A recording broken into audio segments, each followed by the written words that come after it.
तो हेलो दोस्तों, आज के इस वीडियो में हम लोग क्लास 9 साइंस का चैप्टर नंबर 1 का एमसीक्यू सॉल्व करेंगे। ठीक है, ये है हमारा क्लास नंबर 5। तो चलिए देख लेते हैं इसमें क्वेश्चन। ठीक है, तो देखिए क्वेश्चन नंबर 41। इसमें कहा गया है 250 डिग्री सेंटीग्रेड तापमान पर जल की भौतिक अवस्था क्या होगी।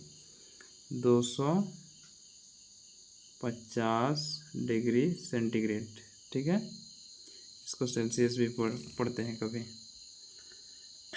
तो यहाँ देखिए, हम लोग जानते हैं 100 डिग्री सेल्सियस में भाप बन जाता है, तो 250 है तो गैस ही होगा। ठीक है, और 0 डिग्री सेल्सियस में हमारा क्या होता है, ठोस में होता है।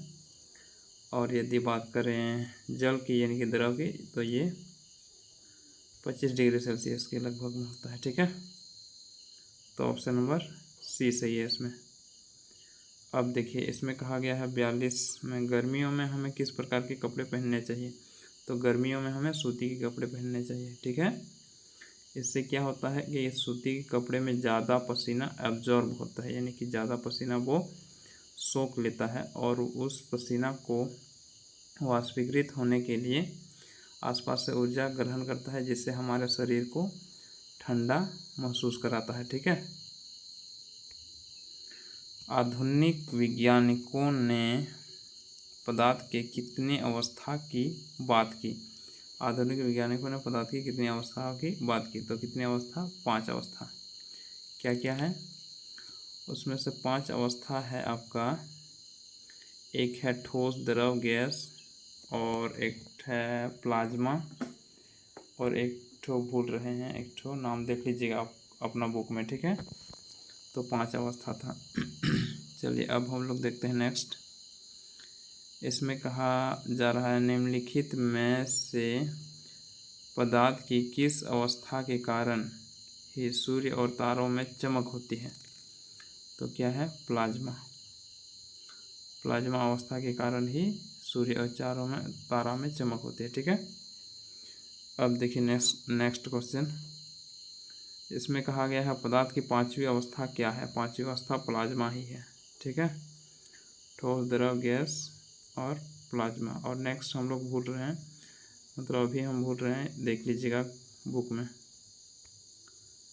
अब देखिए 46 नंबर। इसमें कहा गया है गैस का द्रव में परिवर्तित कहलाता है, यानी कि गैस को यदि हम लोग द्रव में परिवर्तित करते हैं तो, या फिर द्रव में परिवर्तित होता है तो उसको हम लोग क्या कहते हैं। ठीक है, तो उसको कहा जाता है संघनन।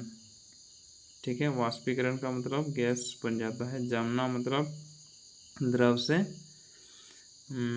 से आपका गैस में आ जाता है, द्रव से आपका ठोस में। ठीक है, उत्पादन गैस से सीधा ठोस।